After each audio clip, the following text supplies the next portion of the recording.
Ladies and gentlemen, happy May the 4th. May the 4th be with you and also with you. I may or may not be Catholic. I will not be answering that question. How's it going, Jack? Ladies and gentlemen, welcome to the nicest episode in Sports Desk history. I had to say it. It is supremely nice. We've hit the supremely nice number.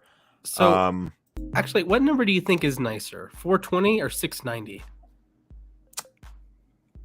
I think 420 between the two. Okay. I don't do weed or anything like that, but yeah, me neither.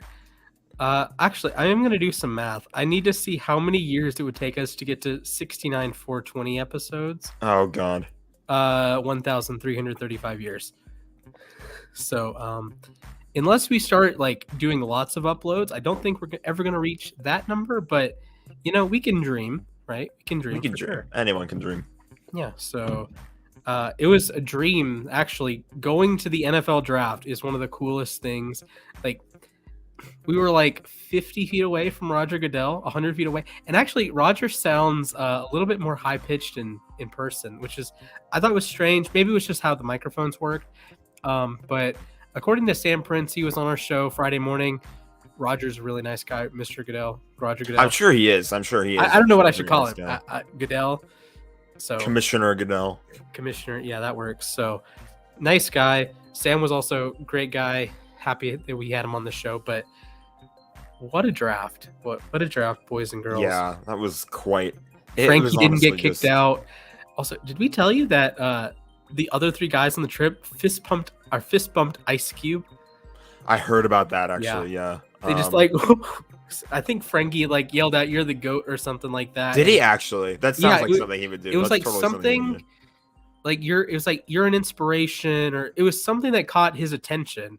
And like he walked up and fist bumped Frankie, Noah, and Zach. So that was so cool. I walked past Matt Franco, and I'm the only person to ever probably watch the Sports Desk that knows who Matt Franco is. He's a magician, won America's Got Talent. He performed before day one of the draft. Heard of him actually, yeah. Yeah, he performed before day one of the draft, which is fun, but at the same time, like I don't think Magic and football have a big overlap in terms of fans. So I thought that was a little bit strange. Like the choice there was a little bit goofy, but who am I to judge? I Vegas. And then Chris Angel Day 2. Yeah, I saw Chris Angel Day 2. That one's going to be memed on, I feel like, because of the way he was just scrambling to get out of that straight jacket. Yeah. It looked kind of funny, but, when in Vegas, you got to... Triff _X0 point. How's it going?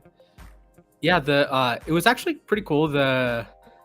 Matt Franco did one trick with a football, and he poked the football, or was it Colleen Wolfe picked a card, and I think I could probably do the magic trick if I practiced, but I actually really like magic tricks. I have a deck. For 5 years I always had a deck of cards in my bag.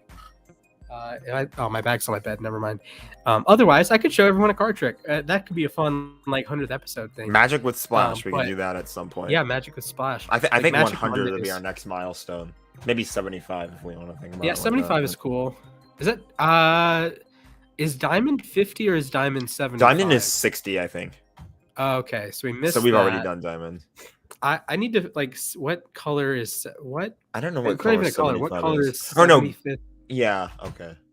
Silver is 25, gold is 50.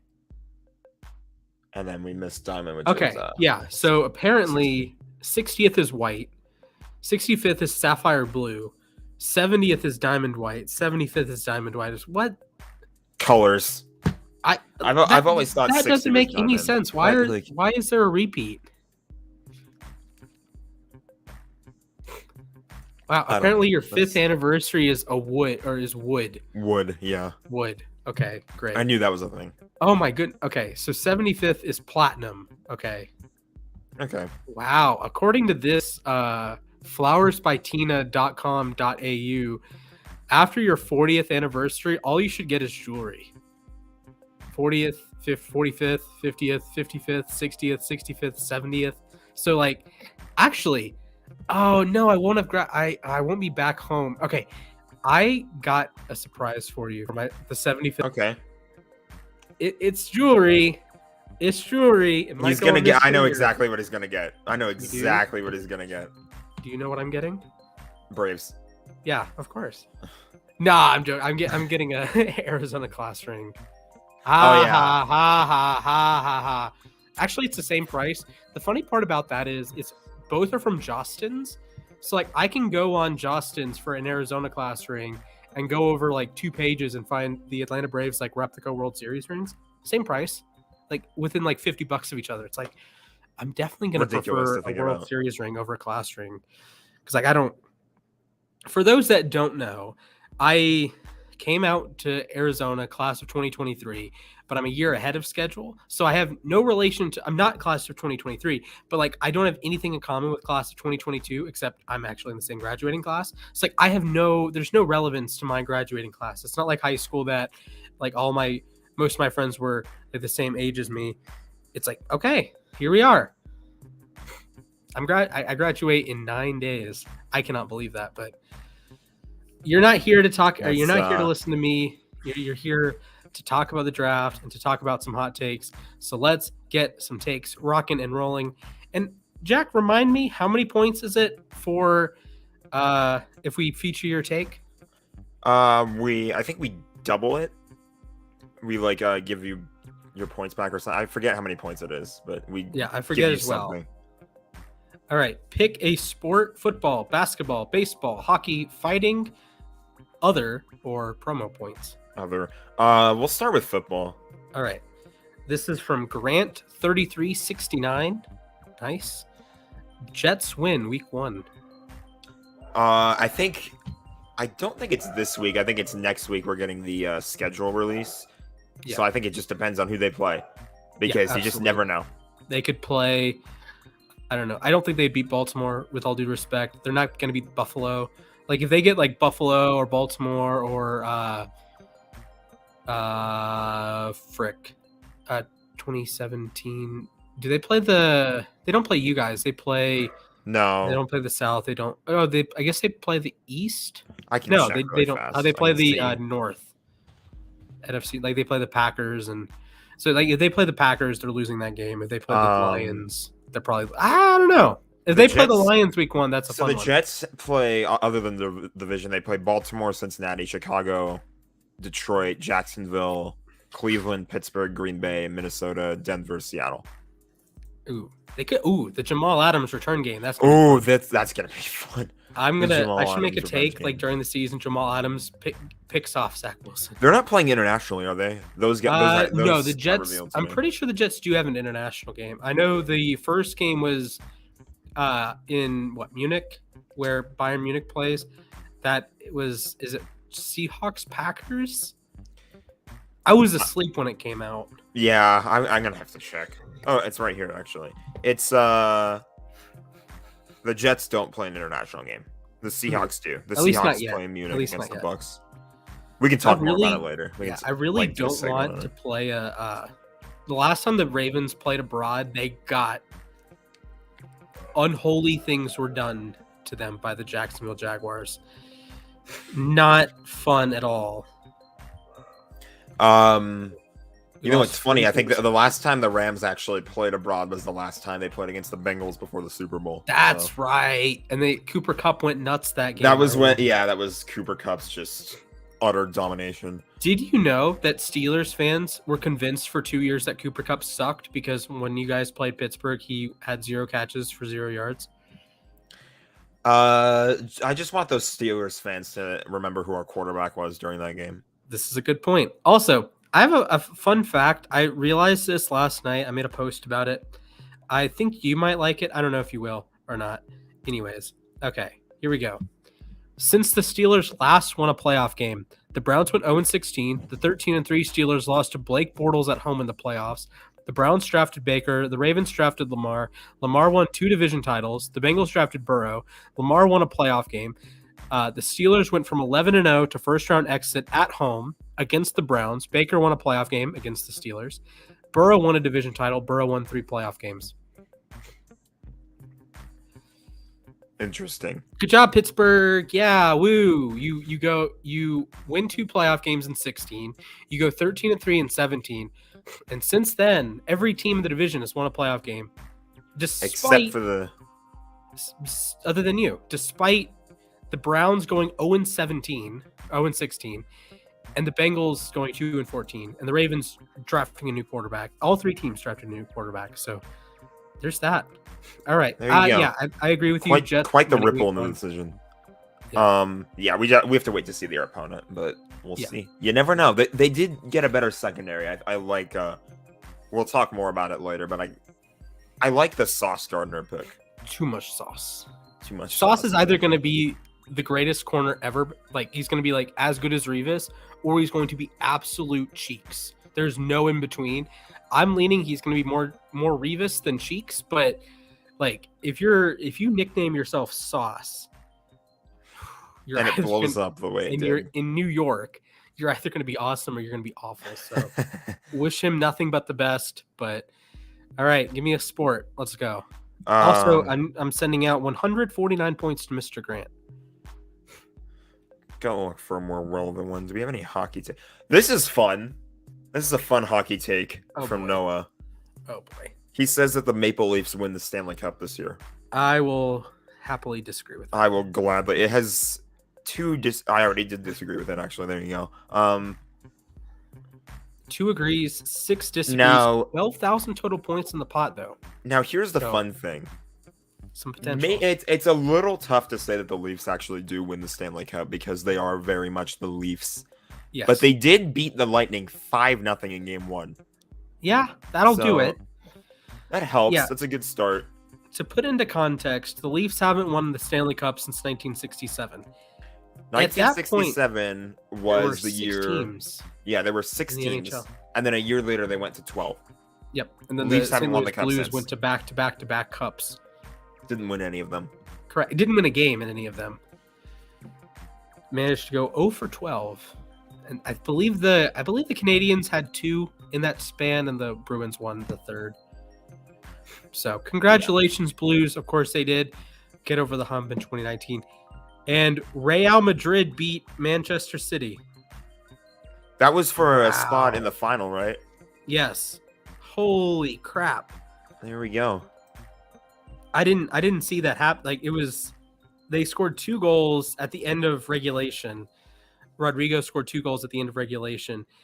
And they converted a penalty to win 6-5 on aggregate. Wow. I need to send out points for that. That is insane. Congratulations, Real Madrid. Los Blancos. Yes. I wish it was my Parisians, but it happens. Real Madrid beats Manchester City on aggregate. 600 points to GOAT 79. Congratulations, buddy. Wow, that is insane. Congratulations. It really sucked that the one year that PSG actually made it to the final was the COVID year. And they played a really strong Bayern Munich team. I actually barely remember that game happening. Like, I remember watching it, but I barely remember anything about the Champions League that year. It's so weird to think about, like, how, that was the COVID year, we call that. And there are, like, some other parts of the world that are still, like, not fully, like where we're at right now, we are allowing, like, full capacity everywhere again. And other parts of the world aren't. Like, they still have the tarp seats and stuff. Like, I had class today, and we didn't have to wear a mask. Usually had class Tuesday, Thursday, didn't have to wear masks. So, like, cool.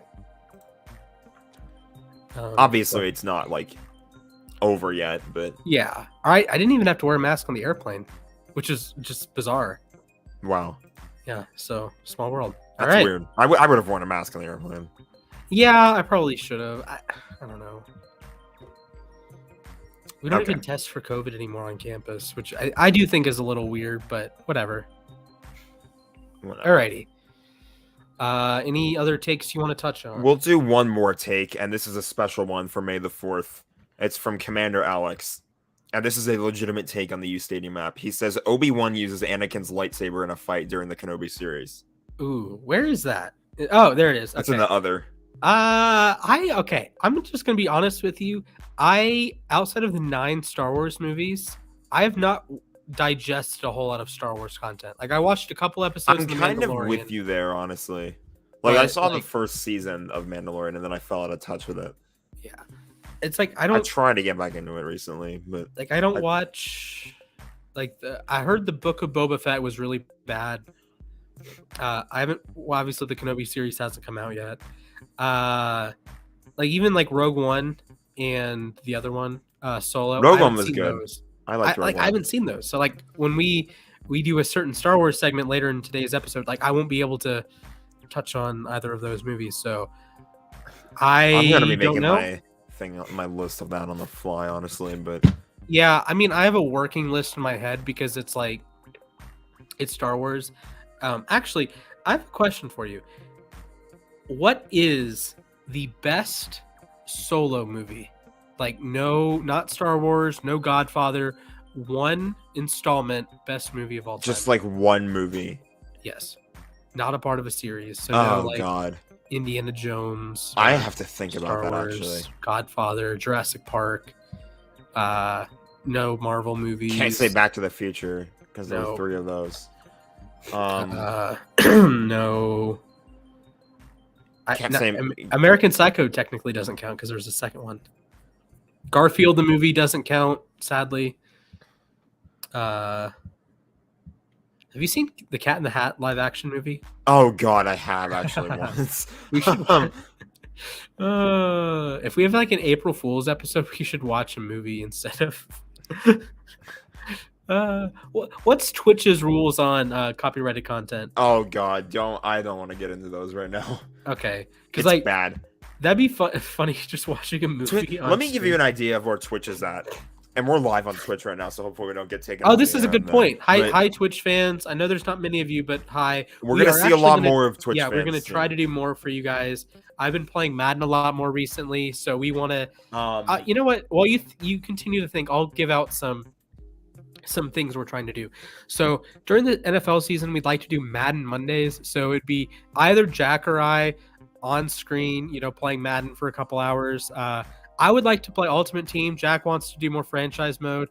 We're also looking into doing FIFA Fridays, Weird Game Wednesdays, and I have a certain Lego Star Wars The Skywalker Saga waiting for me back home, so I might want to stream some of that because I haven't played it yet. So I don't know if anyone would be interested in watching that. I doubt it, but Star Wars there. I have the complete saga on PC. You have the Skywalker Saga, so yeah. There we go. Maybe we'll play some Star Wars games at one point. That's just fun. Yeah, we're gonna have some fun on Twitch pretty soon. Yeah. I'm looking forward. I'm also not good enough at these games. Like I see. Oh, I'm terrible at like Madden and FIFA. I don't think it would be too entertaining to just watch me do solo challenges. I don't know. Maybe it is, but I think more of the draw would be me talking about football. That's my thought, at least. Like if you want to watch Madden, okay, I'm playing Madden in the background, but I'd be like doing top 10 quarterback lists or top 10 running, but whatever. So, Jack, do you have your movie? Right now I don't. You're gonna have to give me some time. I like. Bummer. It's so hard because I think of a good one, and then I realize, oh wait, no, that one has a sequel or something. Really? Yeah. Such as.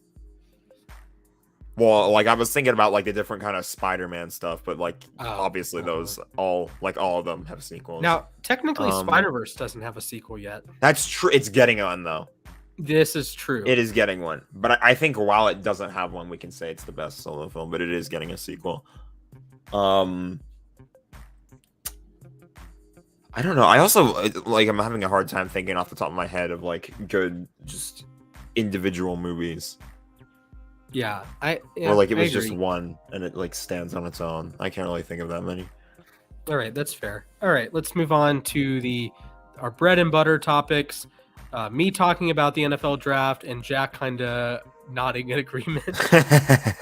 I will say I kind of liked the Rams draft, although I did really dislike the Logan Bruss pick at 104, which kind of sours the entire draft. I think I kind of disagree with you there. I think he has some potential to start at the beginning of the year. But I think it's just because... That's fine, but I thought there were 10 offensive linemen I would have rather had than Logan Bruss. This is also fair. Like when we were doing our... you know what's funny too is actually the Rams... we remember when we did our mock for the Rams, like before you went to Vegas. Did you guys end up choosing any of the same players? You know, I was about to say it sucked because it turned out that Zion McCollum was actually on the board when the Rams went elsewhere, and I was like, but he was on the board when the Ravens picked a punter in the 4th round. Oh yeah, they were taking punters in the 4th. That made me think maybe the Rams were going to take a stab at Ariza, and they didn't make it happen. He went to the Bills, of course. Yeah. I don't know. The thing about the draft is we can do all the analysis in the world, but you just have to see them play. And obviously, I think Bruss has potential to be a day 1 starter, but we'll find out. Like, that's fine. I just thought, like, I would have taken Spencer Burford, who went in the middle of the 4th round over him. Zach Tom went all the way at the end of the 4th round to Green Bay. I thought he's one of the top 75 players in the class. He ended up going in the middle of round 4. Would have loved him in Baltimore. Heck, Daniel Falele went to us in the top of the 4th round. I will have comprehensive draft grades coming out soon. I just have been dead vocally. So hopefully those can come out this weekend. Hopefully Henry can get some thumbnails for me. So draft grades are coming. I have them all made. I just haven't been able to talk about them. So do you have a graphic for the first round we can touch on? Do I have I don't think I have a graphic, but I think I can find find one. Twitter.com. Who else? I'm trying to think of what else the Rams did. They traded back for Troy Hill, which I love that move. That was solid. They only gave up a 5th round pick, and it wasn't even this year, so I'll take that. Troy Hill is probably going to start again. Love to see him and Ramsey back together. Okay. If someone offered you $2 million, but you could never watch a down of football again, would you do it? It's not enough. Oh my goodness. It's not enough. How much I could do for $2 million? There's a lot, but you're going to have to offer me like minimum $5 million. Like bare minimum $5 million. And the funny thing is, at that point, I would consider it because I've already seen my team win the Super Bowl. So now that I've seen it, it's like, well, if I never had to watch football again and the last game I ever saw was the Rams winning the Super Bowl, then fine with me. Oh man. This guy said $2 million per successfully unwatched season is good. Oh, I think that's a good compromise too. It's so funny how like this was aimed at Jets fans. Wow. Oh man, I don't know. Could never watch another down a foot. I think. My job is football, so I don't think I'd be able to do that. And what about highlights? Right? What about like could I watch the Jacoby Jones play again over and over and over again? Could I watch old games? Like I don't know. If I could, then like if I could watch old games. Then I would just be a year behind everything because I would just get like whatever the subscription is that lets you watch replays. You would be able to watch the Super Bowl again, but you wouldn't be able to watch like if let's say you guys won the next Super Bowl, you wouldn't be able to watch that. Also, I want to give a special shout out to Texas, the university. They had 0 players drafted. 262 picks, 0 came from Texas. I think it wasn't last year. There was like a year when I like just sat down and watched the whole draft, and I think they're like the only UCLA player that got taken was Mr. Irrelevant. So, oof. Okay, here we go. I have a round 1 for you. By the way, I should probably throw out the graphic because we're going to be doing thumbs up, thumbs down on round 1. So here we go. Are you ready? I'm ready. Oh my God, Splash. I read it. I thought this was legit, and then it says Tim Tebow, motivational coach at number 1. Okay, well, I'll just read through these. You tell me, like, Julian Edelman is on to the box. You tell me the best one. Tim Tebow, motivational coach, an actual lion, someone who was traded to the Patriots in a year, a new team doctor. And often a lineman to drop on Daniel Jones fumbles. Kenny Pickett. Aiden yeah, I'm not going to pronounce that. We're not going to read that. Falcons, a tight end. Seattle, a third girl for DK. 10. Jets, a receiver for Zach Wilson to overthrow. Commanders, a new owner. Vikings, how to line up under center. Texans, Again, someone who's traded Someone to the who was Patriots traded to the Patriots in a year. Ravens, solve IBS. IBS. I don't know what that means. Irritable bowel syndrome. Hashtag Lamar Jackson. Eagles, 10 Yeah, plus I get receiver. it now. I get it now. Yeah, it's me too. Saints, the receiver the Eagles should have drafted. Chargers, how to kick a field goal. Kick a field goal. Eagles, a quarterback not better than Jalen Hurts. Saints, another receiver the Eagles should have drafted. My God, 20. Not reading 20. Don't want to get demonetized. Patriots, Matt Arisa. Packers, a lawyer. Cardinals, a Kyler growth spurt. Cowboys, pass with 40 seconds left in the fourth quarter. Bills, how to run 13 seconds. Titans, the biggest, strongest player for Vrabel to wrestle. Bucks, Julian Edelman. Packers, another excuse why they lost in the playoffs. I'm surprised it wasn't like fullback. Traded to Bears, Khalil Mack. Fastest receiver, or Chiefs, fastest receiver. Bengals, lineman. Lions, find a new painful way to lose. That was good. Oh man. All right then. Yeah. We need to find our actual first round. Devontae Smith and Derek Stingley, first father and son duo to be taken in the top 10 of the draft. Are we just looking up Barstool now? That wasn't the intention. I wanted like a graphic for the first round. We'll find one. Okay. This is not ideal. Hey, Legoat right there. Wow, Cincinnati had 9 players drafted. Yeah, I think Cincinnati went crazy with the draft. Who was Boise State? Oh, Shakir, that's right. Shout out to Arkansas. They had 3 players drafted. I wonder if I could name all. No, I probably wouldn't be able to name all 15 Georgia players. Okay, I don't have a graphic, but I do have a page of them all. Okay, that should work. You can pop that up. Here we go. We love roasting Texas. Let me see your Texas roast first. Good job, Texas. Woo. Okay. Here we go. We're just going to do round Iowa 1. State had more picks, more Mr. Irrelevance than Texas had drafted players. Oh, this was a good one. Okay. This was a good one. Okay. I could look at memes for an hour. Right. Yeah. Draft memes are hilarious. Also, Sam Houston State had a player drafted. UTSA had a player drafted. Really good players drafted. Frankie just commented, Splash is alive. Splash is a what? Alive. Yeah, Splash is alive. We had a work call yesterday. I was DED dead. So, yeah. Okay. Jaguars, right. Trayvon Walker, number 1. Thumbs up or thumbs down? Oh, okay. Actually, I have a thought here. What if we turn this into a segment and I do a little intro for it? Okay. How's it going, guys? It's Splash. I'm joined with Jack. We are currently doing thumbs up, thumbs down on all of the NFL draft picks. If you are new to thumbs up, thumbs down, we have simple rules here. Good pick, 1 thumbs up. Great pick, double thumbs up. Bad pick, 1 thumbs down. If you drafted Quay Walker, double thumbs down. Congratulations, Packers. We will get to you soon. Let's start Trayvon Walker. I'm going to go 1 thumbs down for this. Okay.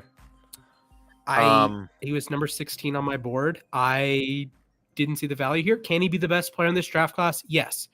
Will he? I don't think so. And even if he is, like the comp for him is Eric Armstead, Daniel Hunter. Like that's fine. But is Daniel Hunter worthy of being the number 1 overall pick? I don't think so. Is he worthy of being a top 10 pick? Look back at the 2015 draft. I don't think so.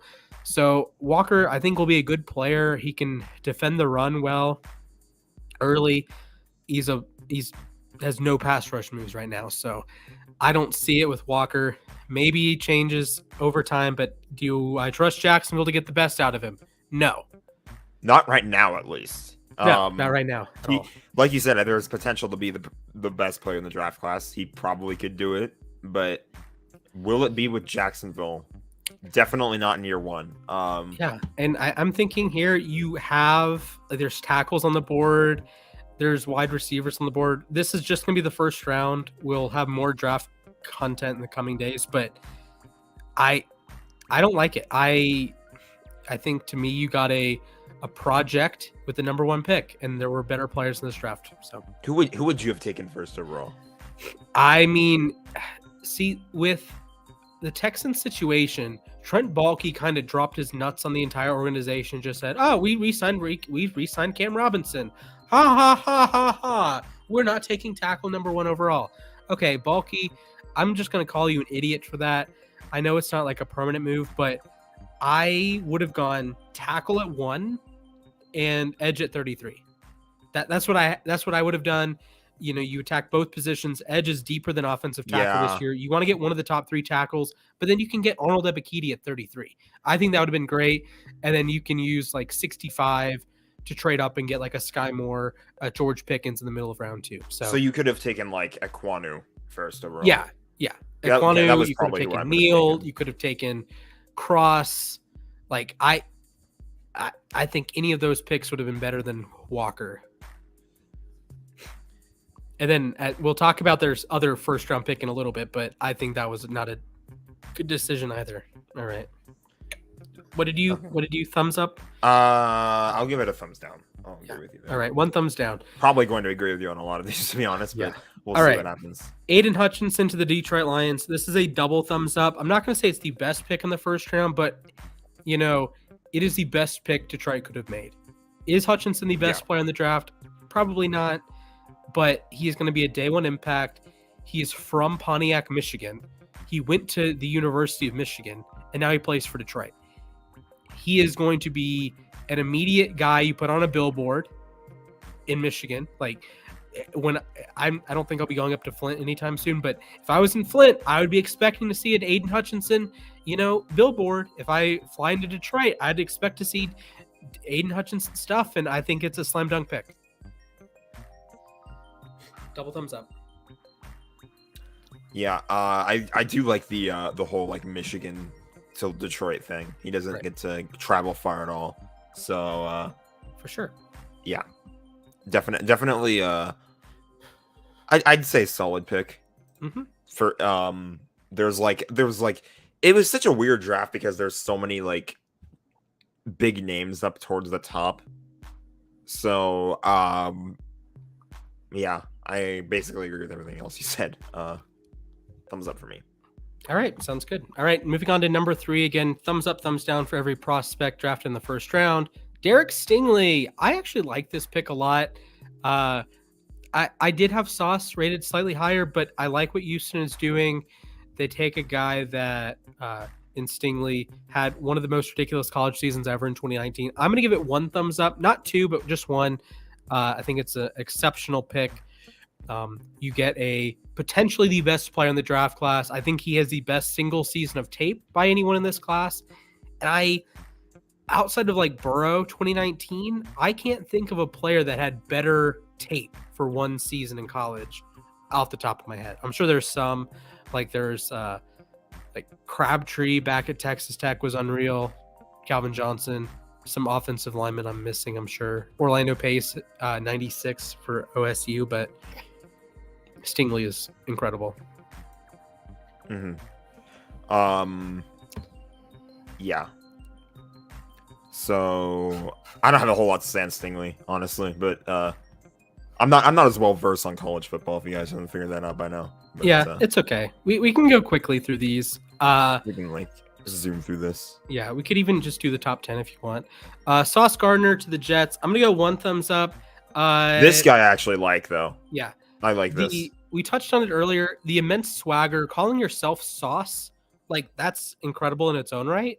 So I definitely think that's a big dub there. It's either going to work too. Yeah, it's either going to work really well or work horrendously. So yeah, wish him nothing but the best. The Jets really killed this first round. The Jets honestly had a really solid draft. I think they who was that? I think it was Jermaine Johnson was the guy that kept falling, and like everybody was saying the Jets should have taken him instead of they took Jamison Williams. I think they took Garrett Wilson at 10. Garrett Wilson, yeah. And then they ended up getting both of them. So yeah, absolutely. That's a great process by Joe Douglas there. All right, number 5. Speaking of great process, double thumbs up for Joe Shane and the New York Giants. They got perhaps the best edge in the class. I think he's Thibodeau compared to like Hutchinson, higher upside, maybe like a lower day one potential, but he's still going to be a good player. I think could be a Pro Bowl caliber guy immediately, and he has the all-pro potential. He is not Myles Garrett, but he is 90% of Myles Garrett, as a prospect. Or like Nick Bosa, Joey Bosa, Khalil Mack, those guys. When you say names like that, it sounds like it's something that's the Giants definitely could use that. At the very least, he's Jadeveon Clowney to me. So, double thumbs up. All right, number 6, Ike Ekwonu to the Carolina Panthers. Is he the best tackle on the board? Maybe. Is he a local kid? Yes, he's from Charlotte. He went to North Carolina State. This is a double plus for me. They didn't overthink it. They didn't draft Kenny Pickett. They didn't draft Malik Willis. And I respect that. I respect Matt Rule. The first time I've ever said that. I respect Matt Rule, David Tepper and co. for saying, we have totally screwed up the quarterback position. But you know what's going to screw it up even more?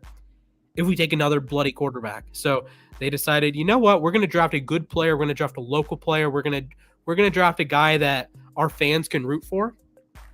Even if Matt Rule is gone in 6 months. Even if Sam Darnold plays in the XFL before he plays in the NFL again. Which I think should happen. But great pick, Carolina. He could play in the USFL too. This is true. He might be better than Shea Patterson. Or maybe fan-controlled football. That's also a possibility. Terrell Owens is playing in it, so you never know. Was it Manziel to TO? That was a touchdown? Yeah, that was a thing that happened. All right. That's fun. They're actually on the team that I signed up for, which is 0-3 right now, so that's fun. But well, you're a curse. I'm a curse, exactly. Yeah. They're it's funny because like I always complain about the players that they have, but like what fan-controlled football does is they do a draft every week. So like you can pick replacement players, but the drafts are always happening while we're live, so I can never like focus on those. So what if we did a live stream of the fan control football draft? That'd be fun. Maybe one of these days. Maybe. Okay. Evan Neal was 7. Evan Neal was 7. We had sources actually. I remember being on the stream, and we had sources that said that the Giants were going to take Evan Neal at 5, but they ended up taking Thibodeau, however you pronounce it. Yeah, and Thibodeau. they still got Neal out of it. So I like this for the Giants. Yeah, this is just tremendous process from Joe Shane. You get on the board at 5, and you're looking, and you have Thibodeau available, and you probably you don't want to risk him going to Carolina. I don't think Carolina would have picked him, but you don't want to risk that. And you have the 3 tackles still there. So if your goal was to get an edge or a corner and a tackle, you have all 3 tackles available. So you can say, all right, Carolina, pick the guy you want. We're going to get a tackle at 7, right? And Joe Shane had an interview press conference right after and said 3 tackles were really close. So, I would imagine if the Panthers had taken Neal, the Giants are racing to the board to take Ekwonu or Cross. And I think the Giants walked away with granted, they had 2 top 7 picks. They didn't screw it up. So good job. Yeah. I think as long as you don't screw it up, you're all good. Right. So. Speaking of screwing it up. Ladies and gentlemen, the Atlanta Falcons. One thumbs down. Drake London, good player. He was wide receiver 3 on my board, but I didn't. Nah, not at 8. I would have picked a different receiver. I got a sense. Williams, Garrett Wilson. When this happened, I got kind of a sense that it was like a bit of a reach. Mm-hmm. I don't think I would have taken him this early. Right. Yeah, and the problem really stems from how are you going to utilize Drake London? The issue is you can't, right? Atlanta doesn't run a lot of 11 personnel. 11 personnel is 1 running back, 1 tight end. They run a lot of 12 personnel. So this is why drafting a tight end in the middle of the draft would have made sense, right? Did the Falcons draft another tight end? I don't remember. But anyways, that's why I could realistically mock them getting Trey McBride in the 2nd or 3rd round. And that's not the end of the world there because Arthur Smith's going to run a lot of 12 personnel. But Drake London, the best thing for London is to be used as a big slot. Think Michael Thomas, think Larry Fitzgerald, think Kyle Pitts. which is exactly the reason why Kyle Pitts being on the roster in the first place causes issues for me. So Pitts himself, his best role is as a slot receiver or as a perimeter wide receiver.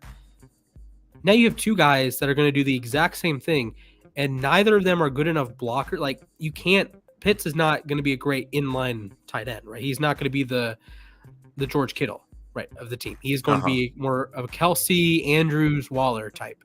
That's fine. That'll work. But you double dip on a position, it'd be like a team drafting two kickers or a team drafting two quarterbacks. You can only play one. Speaking of two kickers, the Rams have, I think, two kickers on their roster as of right now. Fun. The Ravens have two punters right now. I can talk more about that later. All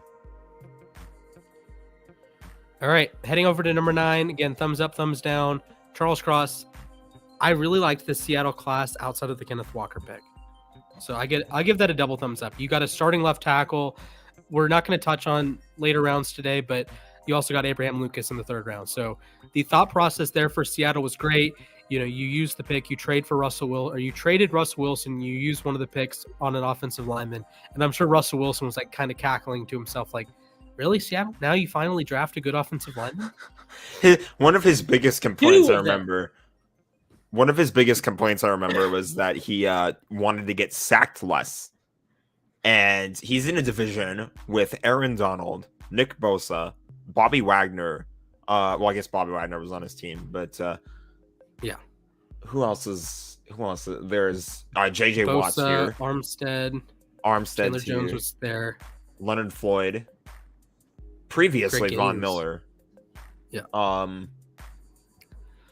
Yeah, it was wild. Like, the pass rush talent in the NFC West was absurd. And Russ was out here complaining about wanting to get sacked less. Which, makes sense. Now he goes to Denver. He has to deal with Frank Clark, who barely plays. He does have to deal with another Bosa brother and Khalil Mack on the same team. That is unbelievable. Also, you still have to deal with Chandler Jones. So is it actually that much better? You still have to deal with Chandler Jones. You have to deal with A. Bosa. And you have to deal with Max Crosby. And year one, he plays the Rams. I don't know about the NFC West, but I know that the Rams play the Broncos next year. Yeah. Oh, yeah. They do play the entire division. Yep. He's going to have to go up against Bobby Wagner. He's going to have to go up against Aaron Donald again. I still can't believe you guys got Wagner. Yeah, honestly, like, there was a day when I woke up and I was like, oh yeah, Bobby Wagner's on the team. Like, I just forgot. Like, it's kind of wild. Yes, it is wild. All right, and to wrap up this little segment, Garrett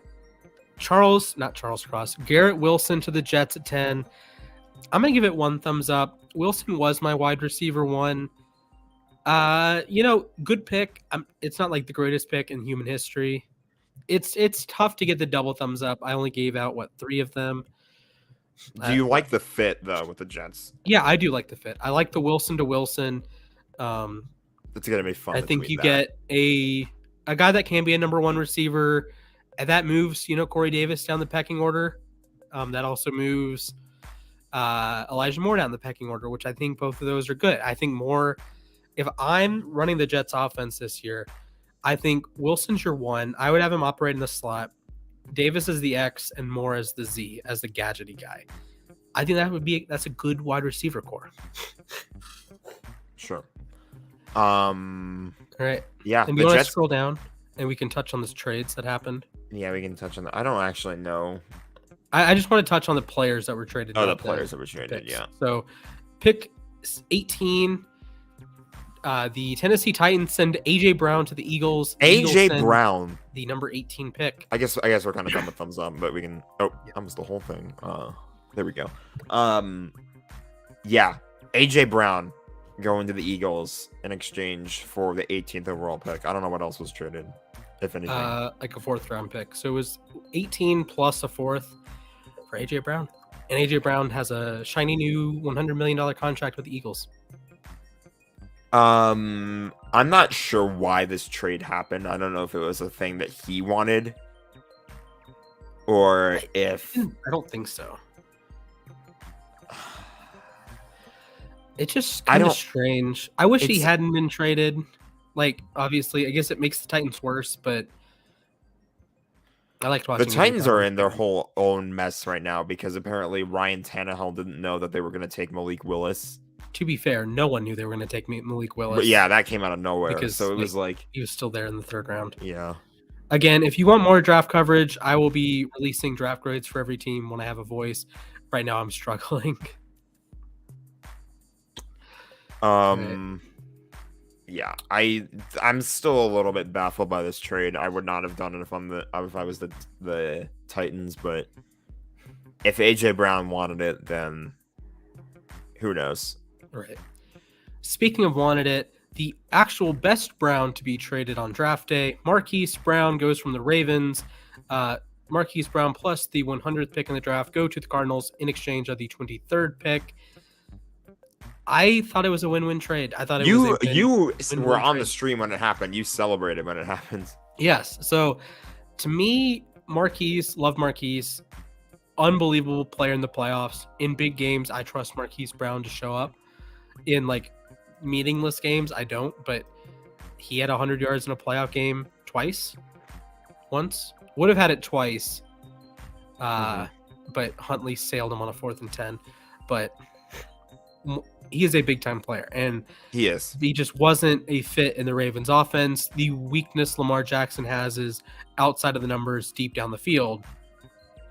That's where Marquis Brown is the best, right?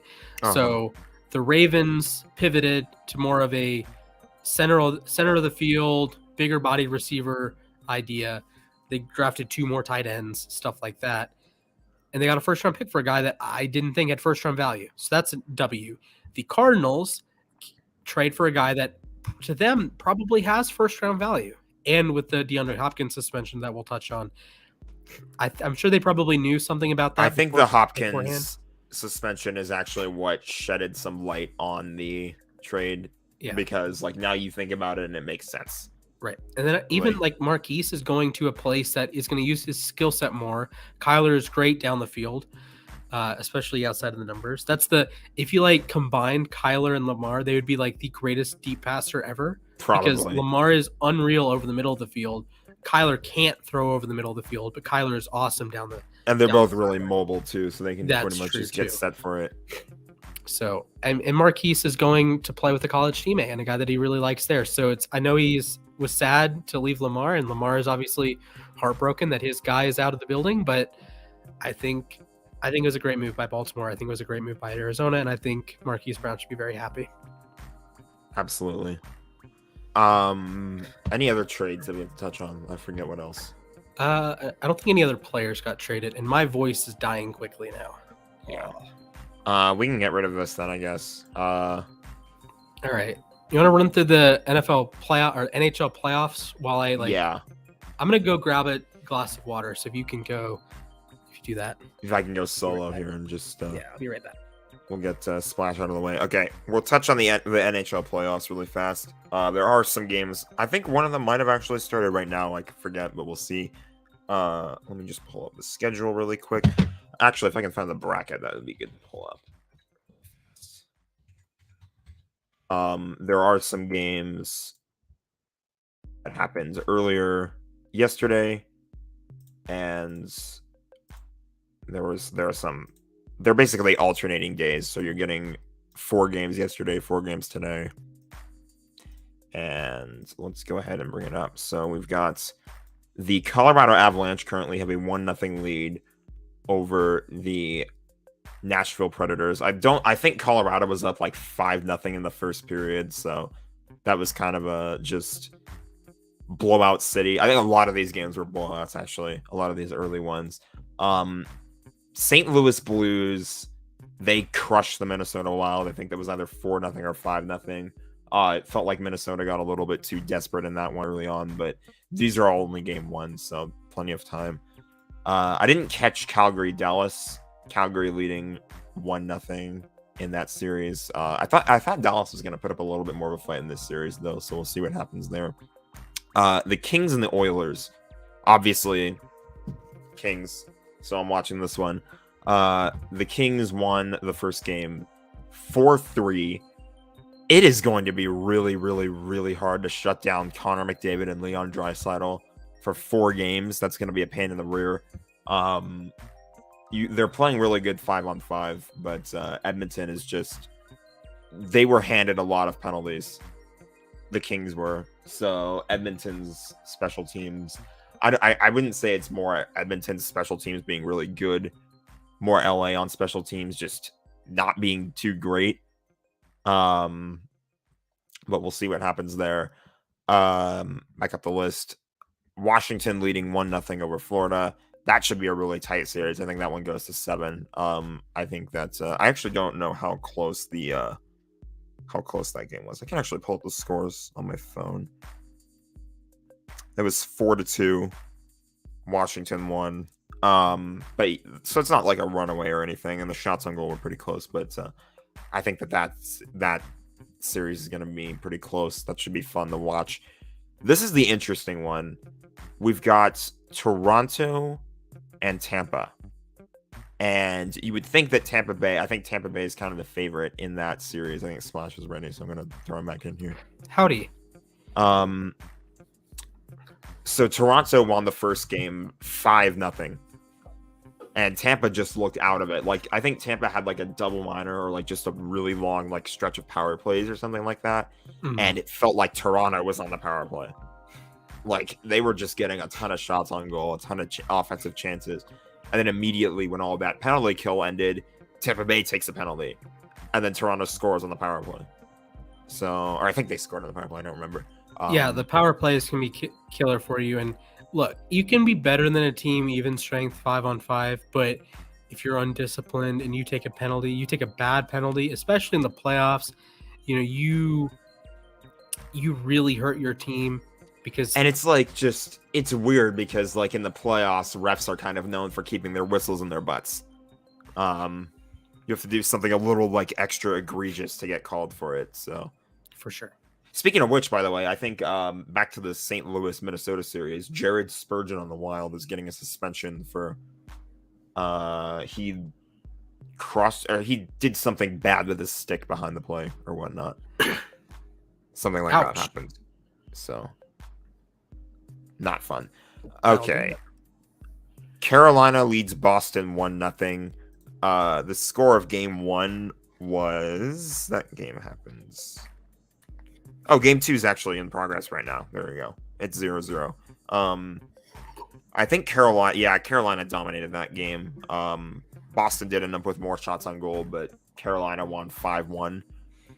Boston, I think, is dealing with the pressure of the fact that they don't know who their number 1 goalie is right now. I actually don't know whether Jeremy Swayman is playing in this game or Linus Ullmark.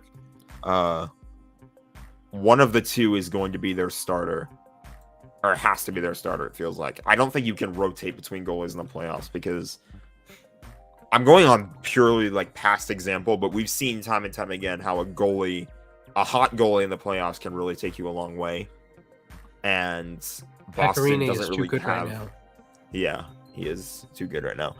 And Boston doesn't have like a true number 1 right now.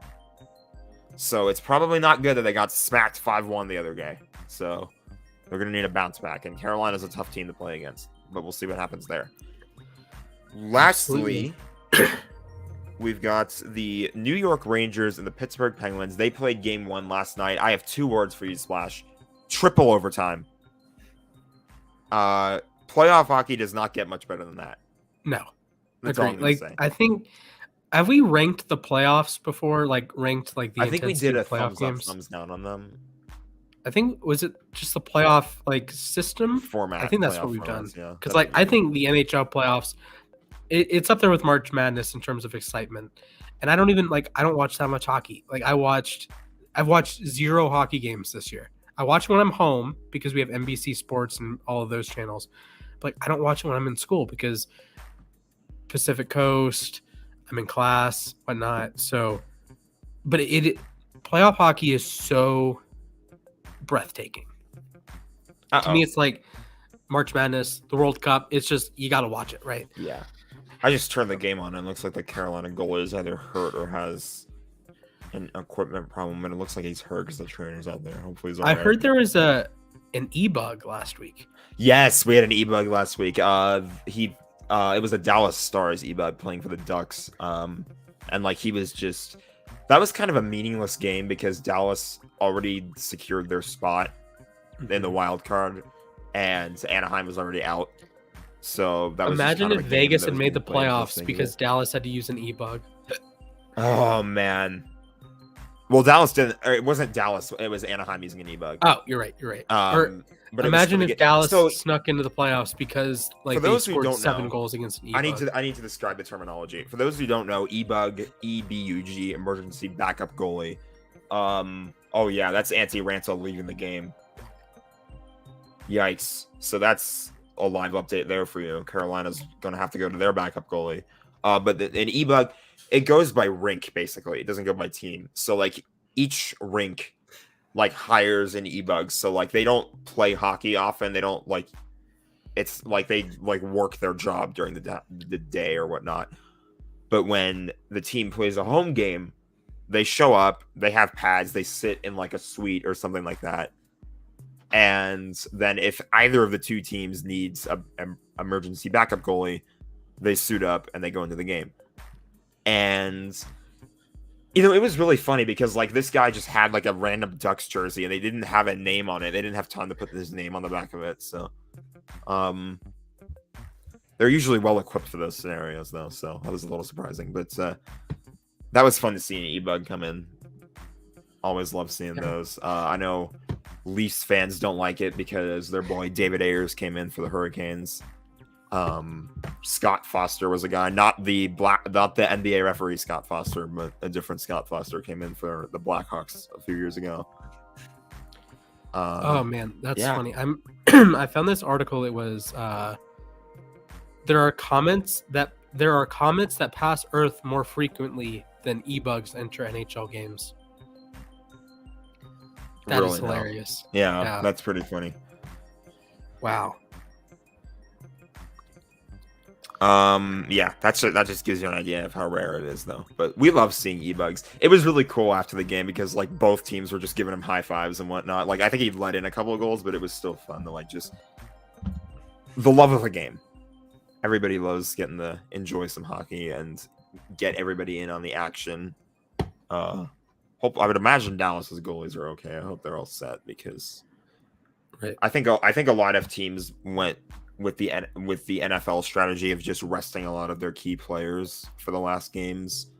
I know LA did it against Seattle, and I think they were going to do it against Vancouver, but then Dustin Brown announced that he was going to retire after the playoffs. So I know Kopitar, like, he was like, I got to play in this game now.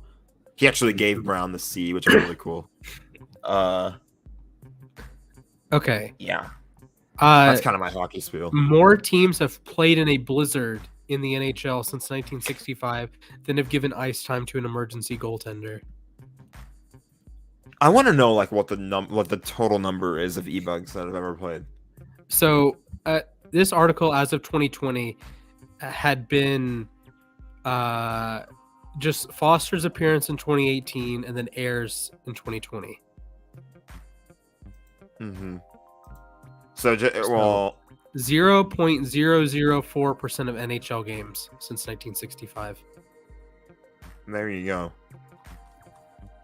E-bugs are good, though. Like I said, like, obviously it sucks for the guys that are getting hurt, but it's always fun to see people like that get a piece of the action. Huh. Okay. Oh, I get, and also teams apparently have the idea, or they can, like, bring up their AHL goalie if they're close enough. Yeah, teams typically try to do that. Usually you'll try to get somebody that has experience, but, like, if the AHL goalie is, like, close enough, though. I think when COVID was more of a problem, the NHL was doing something called the taxi squad, which is, like, a group of people like that wouldn't it was like a tier between the AHL and the NHL. Like, you would travel with the NHL team, but you wouldn't be on the roster unless somebody got COVID or something happened like that. Yeah, you know, baseball did the same thing. Yeah, it wouldn't surprise me if it did. Yep. Well, we've hit the hour mark. 1 hour mark. I'm actually surprised we got here because I can barely talk. Hang in there. Yeah. Do we want to touch on DeAndre Hopkins a little bit? Yeah, we can do like a little bit of a news roundup. Honey Badger, Tyrann Mathieu is now a New Orleans Saint. Congratulations.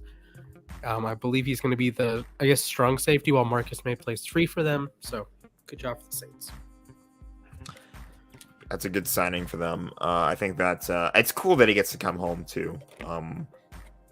There were talks maybe the Rams could pick him up. I didn't think it was happening. I thought it was a bit of a long shot. I think they should focus on OBJ right now. But I like this for Honey Badger. He gets to come back home, if you will, because he used to go to LSU. Absolutely. So that's fun. Absolutely. DeAndre Hopkins was taking Beaver tranquilizer. Not a smart decision. Needs to learn from Will Fuller, because Will Fuller, like when he got suspended for PEDs, it was after he was having like the best stretch of his career. Hopkins was like injured in and out of the lineup like every week. And then he gets Beaver tranquilizer. So what do you know? Yeah. Not sponsored by Coca-Cola, by the way. It's unfortunate. I think a lot of teammates are like vouching for him and saying that like he's not like a bad person or anything. And I'm sure he's not. I've never really heard of like too many like crazy things involving DeAndre Hopkins. So and I do feel bad that his mom can't see him play for the first 6 weeks.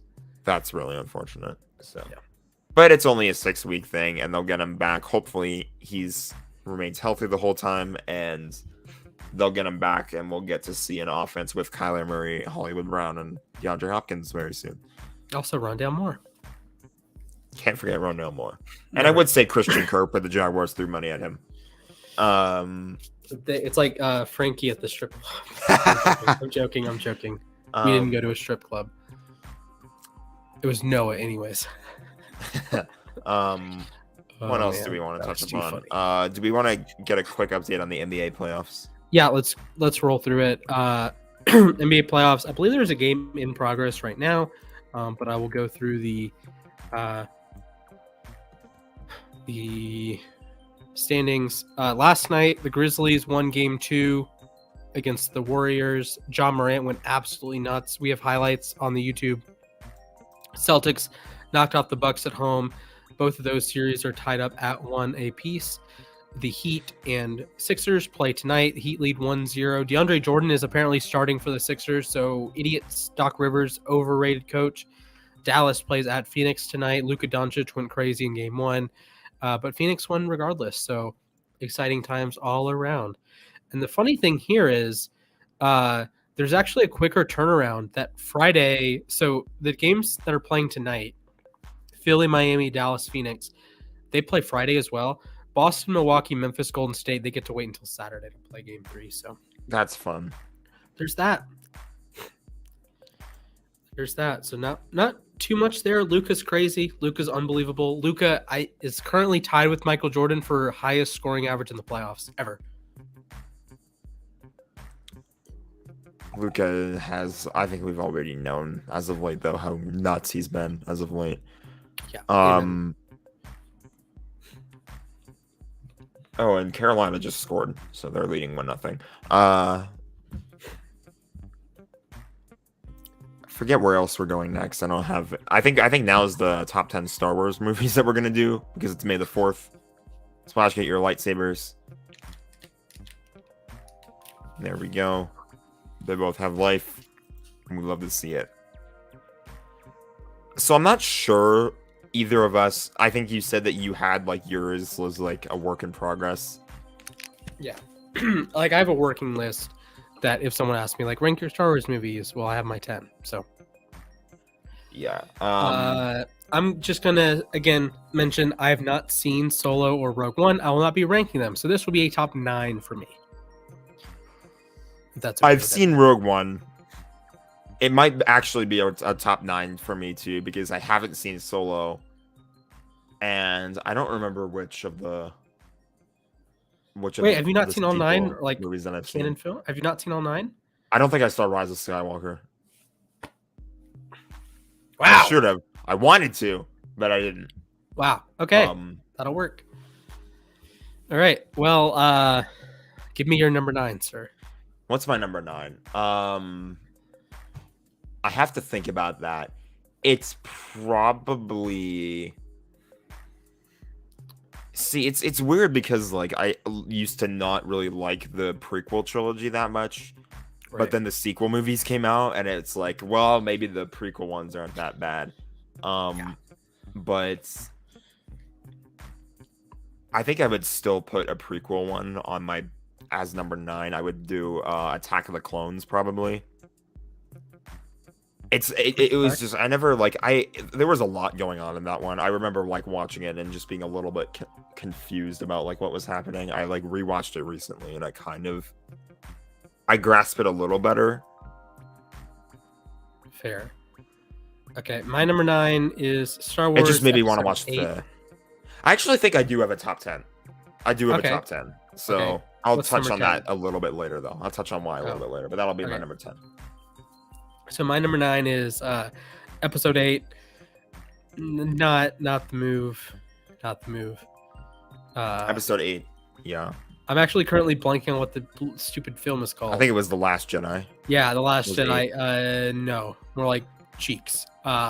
It's number 9 for me. I did not like Purple Hair Girl. I don't think Flynn was very well developed. I think Rey is a bit of a Mary Sue in that everything kind of just happens for her, and there's no conflict, and it's not a relatable character at all. Like, at least Luke is relatable. Like, at least Han is relatable. At least Anakin is relatable. Obi-Wan is related. Like, most Star Wars characters have some level of relatability, or at least they're funny, right? Like, I can't relate to Yoda, but Yoda's hilarious. Unironically hilarious. What about Jar Jar? Jar Jar is unironically hilarious. Yeah, pretty much. C-3PO. Unironically hilarious. R2-D2 relatable. R2's relatable. Wow. Yeah, R2 is relatable. Do you someone talks to you? One of these days, I need to like show off my R2-D2. I have like it's like a really it's like this big, and it like responds to like your voice commands. It's really cool. Very cool. Like if I don't have much, if any, Star Wars. Actually, 1 second. He's gonna go get Star Wars gear. I should get my R2-D2, but it's like too big. I don't really have anywhere to place. Is that an Ewok? He's got an Ewok. Or no, that's a Jawa. I mean, I'm saying Ewok. It's a Jawa. I just called it an Ewok. I'm sorry. It's a Jawa. Okay. If you guess Mr. Jawa's name, I made it at Build-A-Bear. Does he have a... Yeah, Build-A-Bear. I'm gonna let chat guess its name. I've got no idea. If you guess my Jawa's name, I will send you 10,000 uSTADIUM points. If you guess the Jawa's name. Chat, yo nuts. So. Okay. Actually, maybe you could push that on Twitter or something. That'd be funny. We'd both get fired, but that would be hilarious. Yeah. So. I agree. I'll put Last Jedi. Name, you get 10,000 uSTADIUM points. $10. $10 in uSTADIUM points if you guess this fella's name right. There we go. Can I keep him on the screen? I think you can. Kind of. It'll stay there. Nope. There we go.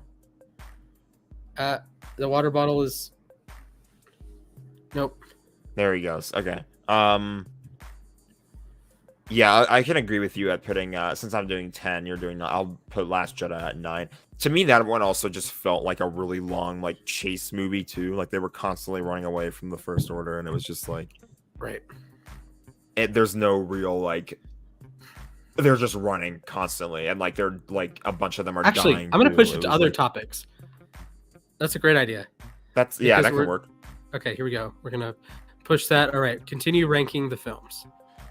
My number, So that was my number 9. My number 8.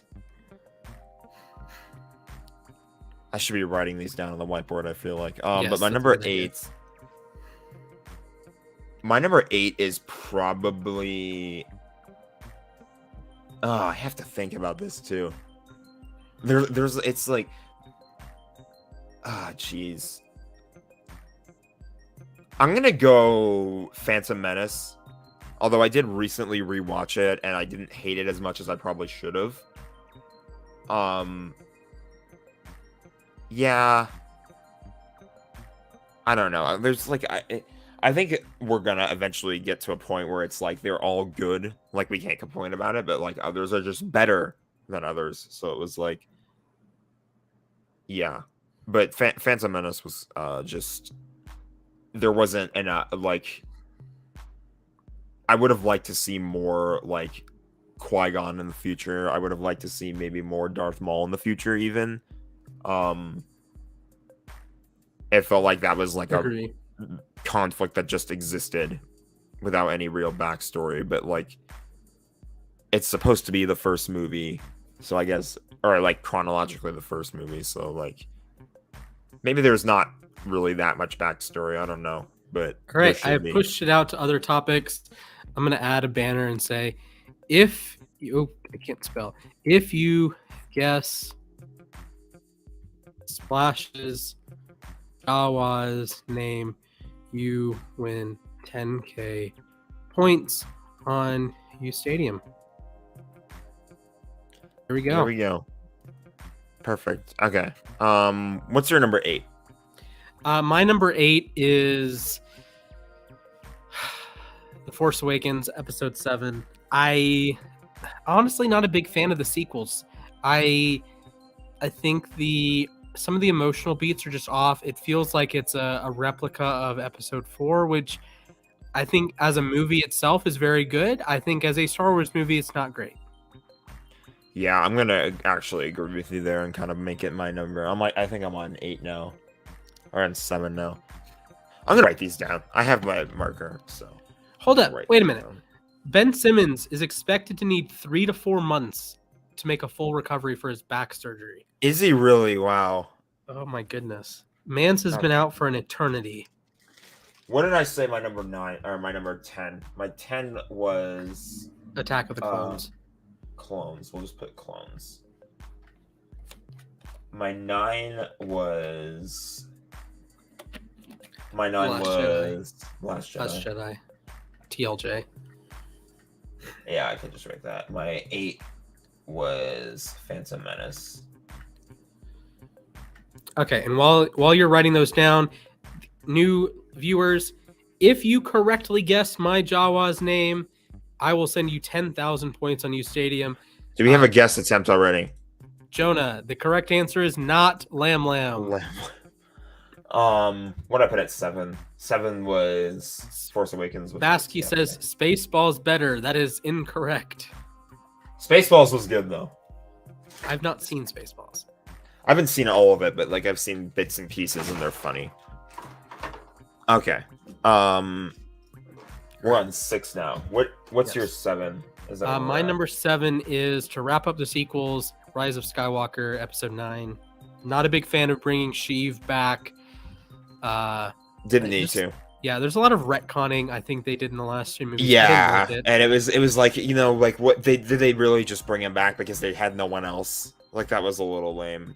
Yeah, I think it would have been better if George Lucas had come back to do the 7. Yeah, because it was literally also, just like, oh, surprise, Palpatine's alive. Applause.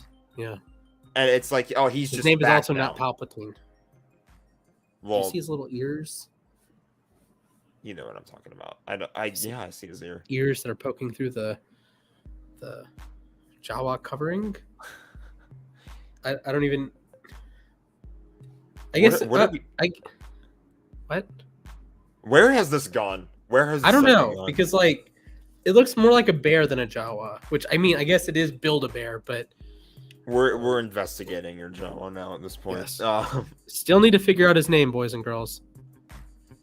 Okay, my number 6 is Solo. I've not seen Solo. I cannot speak about it. It goes too fast. I feel like it feels like it's at a really, it hits you in the face with like a bunch of really fast paced stuff, and it's like I forget, but like there was like one really like big retcon as well in Solo. I forget what it was, but it was like just it bugged me. I didn't like it that much. Fair. It was okay though. The Jawa's name is not Frankie. Okay, number 5. My number 5. I guess I haven't done my number 6. My number 6 is Attack of the Clones. Like I think it's better than the sequels, but I don't love it. I do appreciate Hayden Christensen's acting more than most people because his acting was really good. To be fair, he kind of got crap lines, but yeah, I think it's just honestly, you have 25 years or so of digesting Star Wars content, right? And there's some crappy writing in the original trilogy.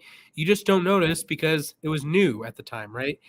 Yeah. And then 25 years later, you have the prequels and like the same crappy dialogue is there, but people notice it more. So I think I would watch Attack of the Clones. Like if I was watching the Star Wars movies tonight, actually I might do that. I have the Disney Plus. Should we watch Attack of the Clones together? We should have a watch party for Attack of the Clones. Yes. Actually, okay.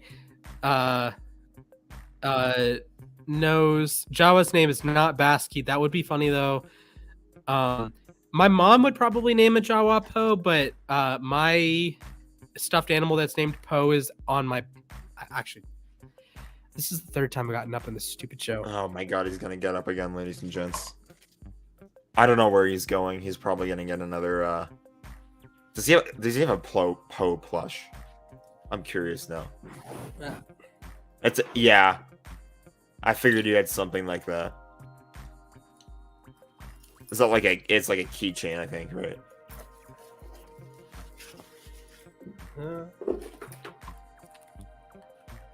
Okay, so I have a raven that is on my bag, but I can't get it so that it like shows in the light. There we go. I could tell it was a raven. Also have a kangaroo, purple kangaroo. So that guy is named Poe. That screwed up your camera slightly. No. What's my 5? We're pretty much. I said I was gonna read this point. We're pretty much crossing over into the territory where it's like none of these are bad top 5, but it's like I think the top 6 to me are watchable. Like I would. Yeah, they're all. I'm not watchable, gonna watch 7, 8, 9 again. Okay, well, other than 7, 8, 9, they're all watchable. I think 7 is a good movie, not a good Star Wars movie. Yeah. All right. Okay, your number 5. My number 5. This is gonna be tricky. I am actually going to go with. I always forget this episode's exact name, but we're gonna go with episode 3. What is that called? Revenge of the Sith. Revenge of the Sith, right? Yeah. We'll just do ROTS.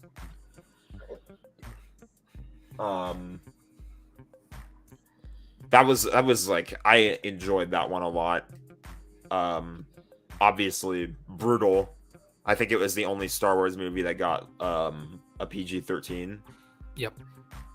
But you know, it was meant to. It was kind of like a huge change. It's like it was meant to represent like the beginning of the Empire and all that stuff. And it was just like I was kind of taken aback because like I was watching the Clone Wars stuff for a while, and it was like, well, and then like, geez, all of these guys, like, or most of these guys, just got straight up wiped out, just like that. It was crazy to think. Yeah, it's a heartbreaking section of Star Wars. Yep.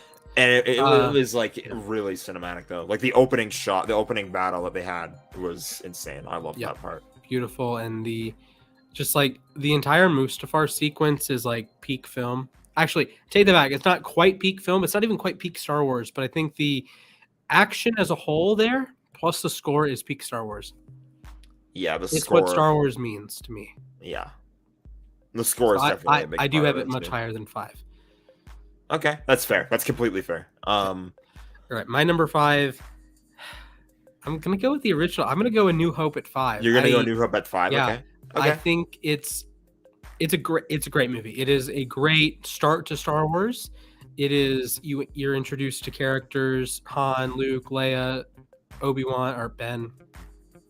R2. Obi-Wan still though, but yeah, like you're introduced to all these iconic characters, which means it serves a role as like an introduction to everyone. So other episodes, they're better developed.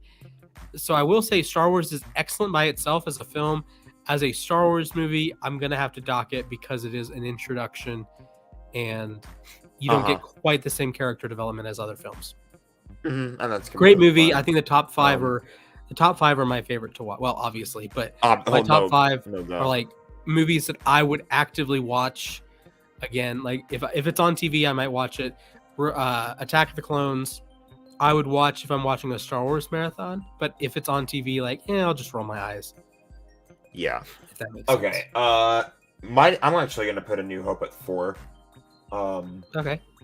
I think it does get a little premium because it is the first Star Wars movie, but yeah, I pretty much agree with everything you just said. For sure. And then also like the last scene is really cool too. I love that battle on the Death Star. That's fun to watch. Right. So that means my hot take number 4 is Phantom Menace. I think Duel of the Fates. That's your hot take, okay? Yeah, Duel of the Fates. That song is really, really good. To be fair, it is the best piece of cinema. Just period. It is the best piece of cinema. Period. It is just unbelievable. The choreography of the fight with Maul, Obi-Wan, and Qui-Gon is just tremendous. I do love watching that fight scene. I can stand the first hour and a half, and then it just ascends to 11. I think the best, other than the Mustafar fight, I think the best part of Star Wars is the sequence there. Just the I'm blanking on the guy that plays Maul, but the athleticism he displays with the character. It's such a small detail, but it makes a huge difference in the quality of the film because he looks like a real threat, and there's stakes to the fight, and it's so cool. I need to watch it again. I'm gonna watch it. I do have it at 8, but I would watch it again. If I was forced to watch it again, I absolutely would. I do have an idea. So I watched this guy on YouTube, right? I don't know how we would do this for us because you'll understand, but he watched a couple movies. He watched Cat in the Hat, he watched Garfield, and he watched all of the Alvin and the Chipmunks movies, right? So the kicker is he played a drinking game, right? So we watched Alvin. If Alvin, take a shot. Or watching Garfield, if they mentioned lasagna or Mondays, you took a shot. So obviously I don't drink. And I'm sure you don't have any interest in drinking on camera for a video. So I don't know what we would even do for essentially a drinking game, but that would be so funny. I'm too much of a wimp to try out like a Carolina Pepper challenge or something like that. Now, actually, that's something. It could be done. I'm too much of a. It's Ghost Pepper. Sorry, okay. I don't think I would go Ghost Pepper. Pepper. What if he had Pepper X's? Not doing that. I'm not doing that. I don't know. Maybe if Noah and I watched it and we had the. You ate pieces of. What was it? I said the 64 slices of American cheese. The problem is, I've watched Star Wars too many times for a proper drinking game, or at that point, eating cheese game. So I don't know. Maybe that would be good for football. If every touchdown. You have to. I don't know. We'll talk about it behind the scenes. Yeah, I just thought that was hilarious, and we've been talking about watching movies. All right, number 3 for you. Okay, my number 3 is. This is a hot take. This is an extremely hot take. I just remembered that there was a 10th Star Wars movie that I've seen, and that was the animated Clone Wars movie. Okay. And I loved the animated Clone Wars movie. Maybe just because I was young. I think I was only 8 when it came out, but that set up. You have no idea how hyped I was when I found out that they were making a series based off of that too. Because I loved watching that movie. Obviously, it was a little bit different because it was animated and there were a couple extra characters in there. That was when Ahsoka got introduced. I forget what else, but they had a few more new characters, and then obviously the series. Ventress? Yeah, Ventress was one of them, and then they just expanded the series even crazier in the animated stuff. So it was I don't know. I just really, really liked that Clone Wars stuff. So. Your drama is a Sith. What's your number 3 or 2, 4? Where are you at on your list? My number 3 is I'm gonna go Revenge of the Sith. I think I touched on it. I think Mustafar is like the peak of the series. I like a lot of even the small bits, like Sheev is hilarious. Sheev being Palpatine, of course. The Mace Windu scenes are great. Samuel L. Jackson's great. Even the tragedy of Darth Plagueis the Wise, like that is great. The meme material is definitely absolutely. Yeah. General Grievous is great. I think there's a lot of great things about Revenge of the Sith. I think it's a top tier. I think it's like an 8 out of 10. General Grievous is awesome. I love seeing him in his bodyguards too. Obi-Wan waxed one of their heads off. Yep. Yeah. All right, what's your number 2? What's my number 2? I'm like kind of rethinking my list actually, because I might be missing a movie or two. I'm trying to think. I'm like just trying to make sure, because I realized that I'm forgetting about episode 6, and I've also actually seen Rogue One, and I left Rogue One off this list, and I was gonna have Rogue One somewhere in here. I'll tell you what. I'm gonna take. Just adjust your list. I'm gonna adjust my list. We're gonna do it mid. I'm gonna take Last Jedi out. Okay. We're gonna take Last Jedi out. I can get behind that. I don't know what's gonna go there. I'm like adjusting my list on the fly here, which it's crazy. Rogue One, I feel like deserves a spot in the top 5. Okay. I think it was really good. It has good rewatch value. Like I can watch that movie and I want to see it again. Like I enjoy how it was just like a bunch of people. It felt like a bunch of like all the misfits coming together, you know what I mean? And just like doing something epic. Okay. Taking down the Death Star, or at least intriguing. The plans. So Rogue One goes somewhere. I'll give it like,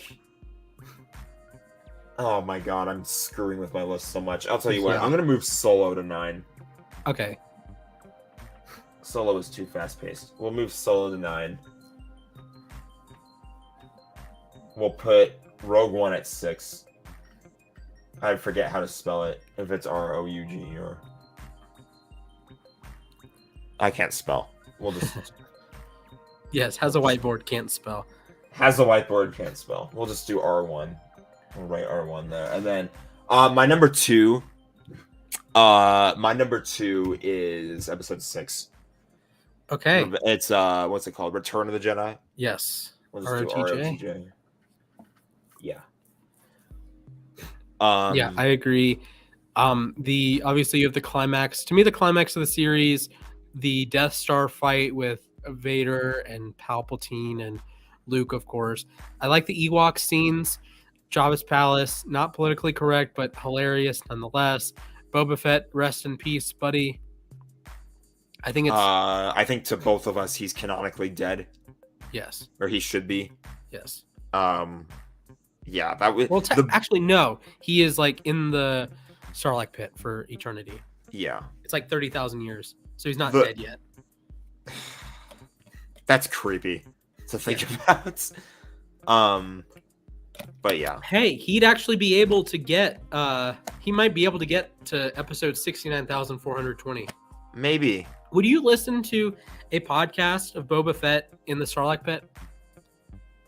Like if he just like talked about his experience in the Sarlacc pit. Crap, and he would run out of stories though eventually. At 30,000 years. Yeah, like you can't. I don't know. I don't know. Meet new people. Maybe. He is a bounty hunter. And a clone. It's like bounty hunters are just like they're not supposed to like talk about what they do, so it's like well, he is dying, so why wouldn't he talk it's about like who cares really? Yeah. Okay. And we both have number 1, Empire Strikes Back. Yes. We'll do ESB. Empire Strikes Back was such a good movie. I remember being like excited when I got the DVD of it. I think that was the only one I actually had a DVD Of course, nowadays DVDs are irrelevant because we have streaming. Woo, Disney Plus, not sponsored. But what streaming service would you want to be sponsored by? Probably Hulu, just because their colors are similar to us. Hulu has live sports. Also true. That was remember Todd Gurley had like Mr. Hulu had live sports, was like his pet cat. That was like a whole ad campaign they did. Yep. That was really fun to watch. Not as good as Snowball the cat. Marlin's cat. Still good though. Mr. Jawa is sad because he hasn't given out 100 or 10,000 points. Well, that'll just have to be like an app giveaway or something. I don't know. Yep. All right. Well, I think that'll wrap us up for today. I think so too. Surprised we got to an hour and a half. Yeah. I know your voice has been not doing so hot as of late. Yeah. But I should be back to full health certainly by the weekend. I was feeling better today. Just the hour and a half recording in a row, not great. So, it's okay. No worries. All right. Any last words there, Jack? I think I need to watch some more Star Wars movies. I have to catch up on the ones that I missed, although I'm not sure if, considering what I've heard about the Rise of Skywalker, I'm not sure it's actually worth it, but right. You never know. All right. So first off, buddy's name is Waja the Jawa. Just flip the Ja and the Wa. I don't think anyone would have gotten that. All the letters are there. They are. It's an unscrambler. Also, I have a question for you. Okay, it's actually a riddle. Let me get it. Okay.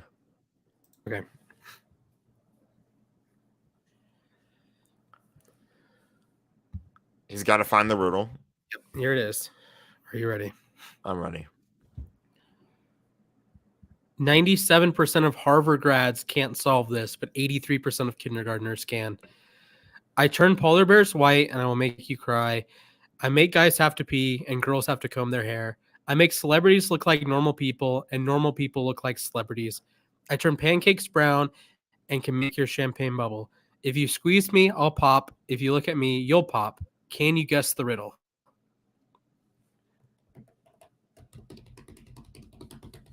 What? I have to look at that. Like, what? I'll read it again. Okay. I turn polar bears white and I will make you cry. I make guys have to pee and girls comb their hair. I make celebrities look stupid and normal people look like celebrities. I turn pancakes brown, make your champagne bubble. If you squeeze me, I'll pop. If you look at me, you'll pop. Can you guess the riddle? Why do I want to say soap? It is not I don't know. soap. It's not soap. I have no idea. I have to think about that one. Assuming you don't give me the answer right away. Yeah, can you guess the riddle? I don't think I can guess the riddle. Chat if you guys have any ideas. I got nothing. Do you want me to tell you the answer? Are you dumber than kindergartners? I think I'm dumber than kindergartners. Same. I did not get this on the first try either. Do you want me to read it one more time, or are you good? I think I'm good. Just give it to me. The correct answer is no. I can't solve the riddle. That's dumb. I just think that's completely dumb. Wow, really? It's like, it feels to me like one of those like lateral thinking puzzles where it's like the answer was like something completely stupid and like a really specific scenario. But whatever. All right, I'm going to look up a couple Star Wars jokes before we leave. So, do you have any last words? I think we're kind of entering like that lull right now where the NFL is kind of like, we're just kind of waiting for like mini camp to start, OTAs, and then the, of course, training camp, and then preseason.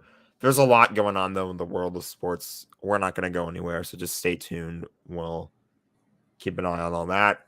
We'll do Madden Mondays, I think, is going to happen on our Twitch pretty soon. So look forward to that. Stay tuned. Twitch.tv/uSTADIUM. That's going to be exciting. All right. Pick a number of jokes, and I will tell you the number of I will tell you some jokes. We'll do 3 jokes. Okay. Why didn't any of Luke Skywalker's marriages last? Why? He always followed Obi-Wan's advice. Use divorce, Luke. Okay. Okay. What is Admiral Akbar's favorite type of music? Trap music. Yes, correct. That one was easy. All right. What did the dentist say to Luke Skywalker? What does a dentist say to Luke Skywalker? May the floss be with you. That one's bad. Okay, and the last one. This is I gotta go. What Star Wars character sells hot dogs? I don't know. Admiral Snack Bar. And on that note, Basky wants some WNBA talk. Did you know the WNBA draft happened last month? Did it? It happened last month. New York City. Okay. There's our WNBA talk for today. We'll keep an eye. How many points would LeBron James average if he played in the WNBA? Over under 100 a game. Over. Right? Really? I think so. Nah, we're just kidding. No disrespect to the WNBA. We'll keep an eye on it. Is that even being disrespectful? I think it's just I don't think it is, but it's just LeBron. I think LeBron's a great athlete. Yeah. Well, there's only one real way to find out, and it was Basky's not a LeBron guy. He's not an LA guy, so like we talk about LeBron, and I guess LeBron you can't really like. Obviously, there's the association with the Lakers, but he's been all over the place. This is a good point. In the words of what Don Cheadle said in Space Jam, he left Cleveland. He left Miami. He left Cleveland again. Look out, Lakers. Can you hear the sounds? Kind of, slightly. Probably shouldn't play them because we might get copyrighted, though. Oh my! If I get copyrighted for playing a song from that would be lame, honestly. Jawa. That would be lame. That would be really lame if we got copyrighted for that. But you never know. I don't even know where they're coming from. I can hear them. Okay. Okay. Story time before we go. So I was like 8, right? I went to Disney or like some Disney-like thing, and I got a dinosaur Build-A-Bear thingy, and I got it like roars. So like in the tail, if my mom's watching, she'll send me a picture of it. In the tail, it's a big orange dinosaur. In the tail, there's like a sound box, and it like roars. There was one day I'm sleeping. I'm like 9, sleeping. Da, da, da, da, da. I roll over, hit the sound thing, and I wake up to a dinosaur roaring in my room. I'm like 9. It's like so I'm guessing what happened is you rolled over on the tail. Yes. Of the thing, and then it woke you up. Yep. So that was not fun. I was very scared because I'm like 8 or 9. So thankfully, I just keep Waja over near my PS4, so it's not in any risk of waking me up with scary Jawa noises at 2 a.m. Okay. So there's that. All right. Hit us with the outro. Yeah. Thank you guys for watching. Make sure you like the stream, subscribe to the channel, ring a ding ding, that Le'Veon Bell, that notification bell, and also fun fact: I have more receiving yards with the Baltimore Ravens than Le'Veon Bell does. Boom. There we go. Yeah. Make sure you like the video, subscribe to the channel, ring a ding ding, that Le'Veon Bell, that notification bell, so you are notified whenever we go live. Whenever Frankie pesters me to post stuff, I actually gave him an assignment. I want him to post some Zach Wilson propaganda. I don't know if he's going to do it, but thank you, Jack. We are very pleased to get to episode 69, the nicest episode of all time. Thank you for thank you, fans, for helping us get here. viewers, subs. We do legitimately have some diehards out there, so thank you guys for tuning in. We do have some diehards. Didn't see Tiksa or Austin today. I'm sure they're watching in spirit, of course. So thank you guys for watching. And with that said, Super Bowl champion Aaron Donald trains with knives. Lightsabers. Not lightsabers, unfortunately, but he does train He with probably knives. does train with lightsabers. Maybe he does, honestly. Actually, what Star Wars character is most like Aaron Donald? I think Darth Vader's a solid option.